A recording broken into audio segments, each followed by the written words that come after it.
G'day and welcome. In today's video we're going to fit this K&N Pod Filter, which I did a video on cleaning the other week, and this J1 Pod Filter adapter. Pretty easy job. Hardest part's going to be getting the stock air box out, which is still pretty easy. Tools we're probably going to need: 7mm socket.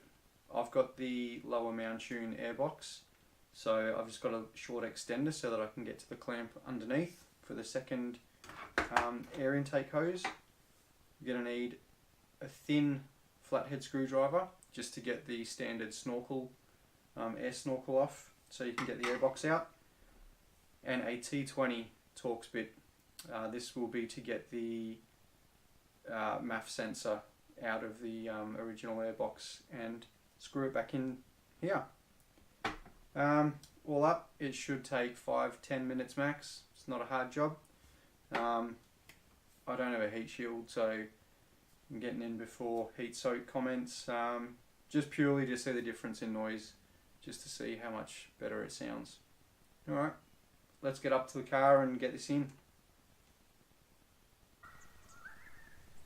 So, welcome to the engine bay. First thing we want to do is unclip this. That's your MAF sensor. Get that out of the way. Now we can easily access these bolts with your T20 Torx bit. I hope you can hear me over the birds. So lefty loosey.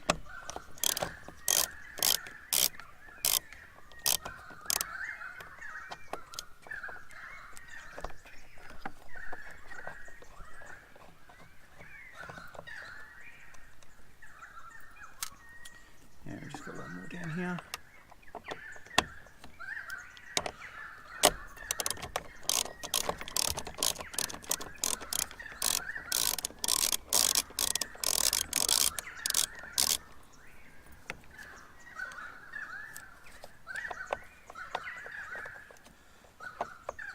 Okay, and carefully remove your MAF sensor. It's important that that goes back in the right way. So an easy way to tell is the little opening. You want air flowing into it. So just a tip.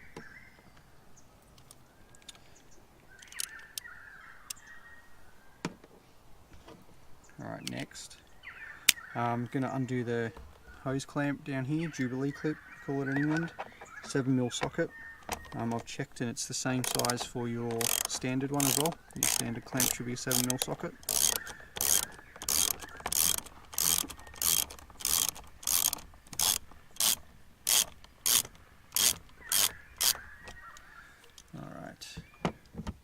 So there's also a clamp just down here. Might be worth removing. You just push out and up, because it'll give you a bit more access to get that out.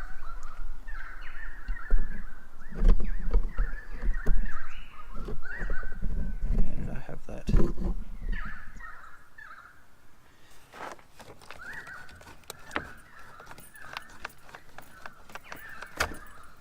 Okay, so that's pretty much it. This just lifts out now. You've got two rubber grommets down the back and this one here.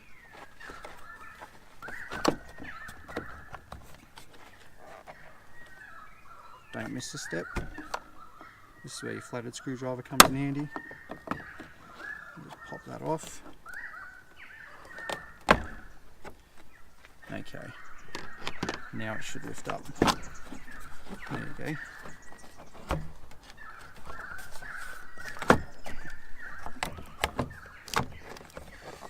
Now, like I said, I've got the MP215 kit, so I need to undo that hose clamp down there.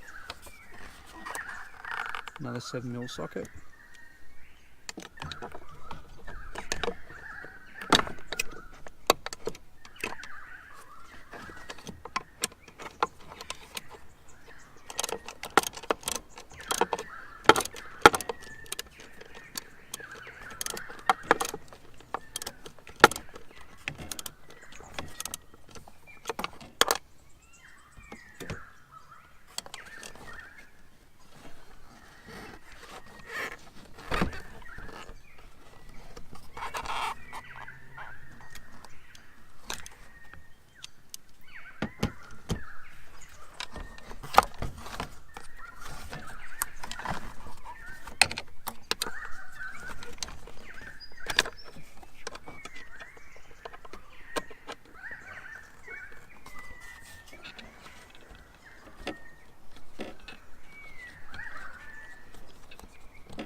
And that's it. It's a little bit fiddly, but that is the original airbox out. Now, down here, what I'm going to do before I drive it away, because this is now loose, I'm going to tighten the clamp up a bit further down. I'm going to get a cable tie and I'm going to attach it to there so it stays nice and secure. But I'll do that later after the video.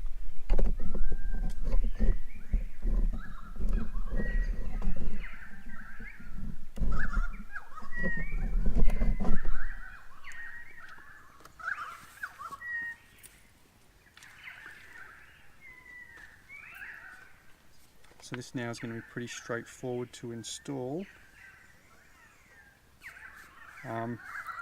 One thing that you need to know is that this orientation of the screws is one way only, so the MAF sensor will only fit in one way and screw in, so you need to make sure that it's on there right. Otherwise, if you've got this in backwards, it's not going to line up. So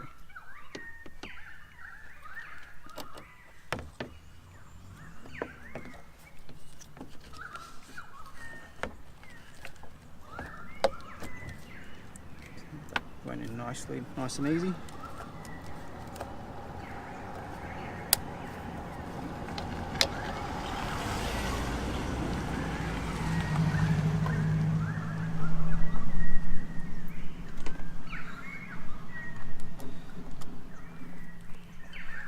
Do up your clamp.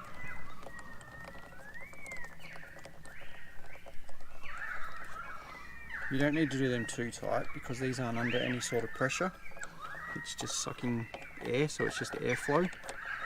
But at the same time, you don't really want any leaks, but you don't over tighten it because you're going onto plastic. So as soon as it starts to feel a little bit tight, it's on.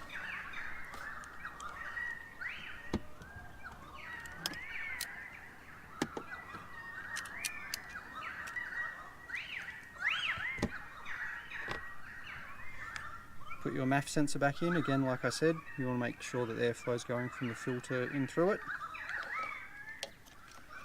And if you've put your adapter on the right way, it'll only go one way anyway.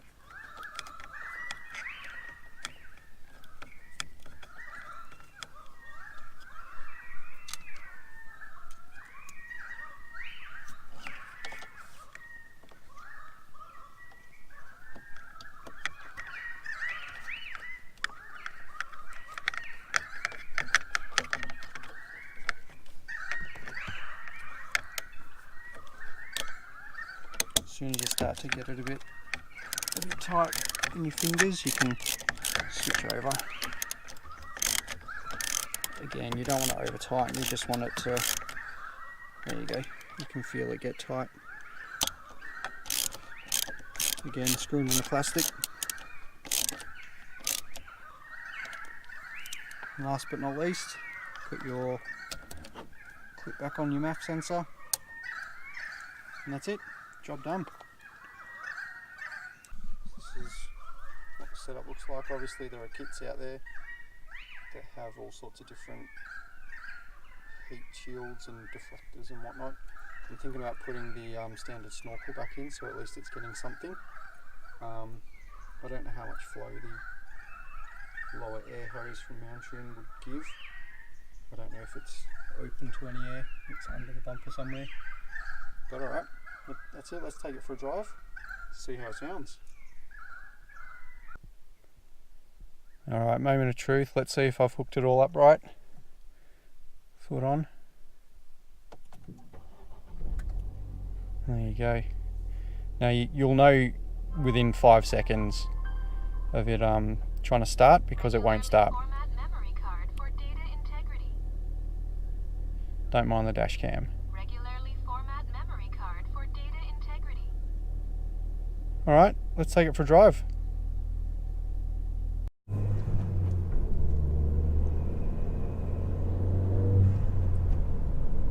Alright, had the car out for a bit, got it warm, been for a bit of a drive. I'm not sure how much this microphone will pick up on it because it's a directional microphone, but hopefully you guys get to hear what I'm hearing. So yeah, there's a massive difference in the induction noise. You can definitely hear the turbo, you can hear the I've got a standard recirculation valve, but you can definitely hear that opening up. I've still got a sound symposer, so I hope that doesn't start to drain the sound, and I've got the windows up.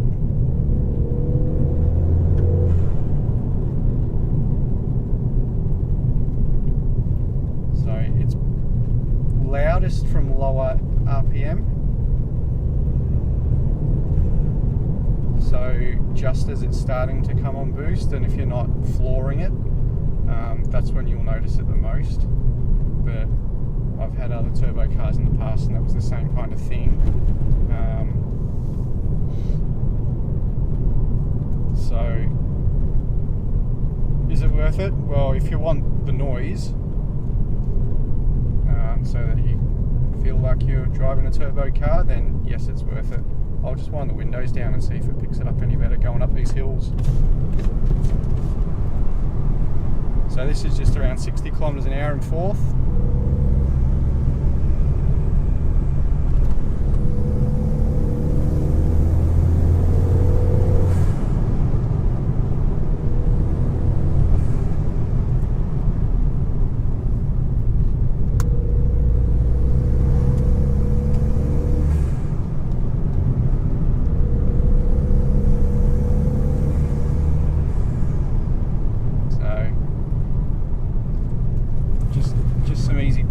Fourth gear up a hill.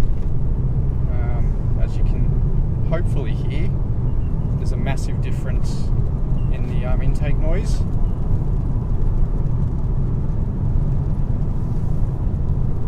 A huge difference in the intake noise. So yeah, make of it what you will. Like I said, there's plenty of kits out there.